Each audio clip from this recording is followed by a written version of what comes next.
Question concrète. Si on prend le volet immobilier, comment tu fais pour obtenir ton crédit? Supposons que tu as déjà un crédit une première fois. Comment tu fais pour multiplier, avoir l'accès à un second ou à un troisième crédit éventuellement? Ça dépend de ce que tu veux faire. Ça dépend de ta situation. Alors, là, on reste sur la France. Oui. Pour moi, ton premier crédit, ça s'est bien passé, très bien. Ouais. Ton deuxième crédit, je pense que tu l'as déjà dit dans une de tes premières vidéos.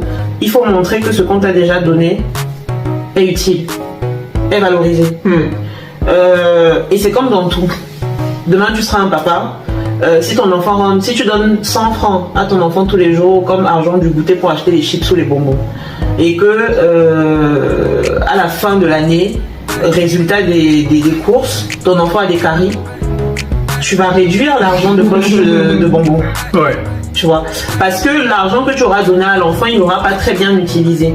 Donc, je pense que quand la banque t'octroie un crédit, te donne, et après, je ne suis pas banquière, parce que ça, il faut le dire. J'ai pas fait de banque, je suis pas conseillère bancaire ou conseillère gestion de patrimoine ou quoi que ce soit, mais j'utilise mon bon sens.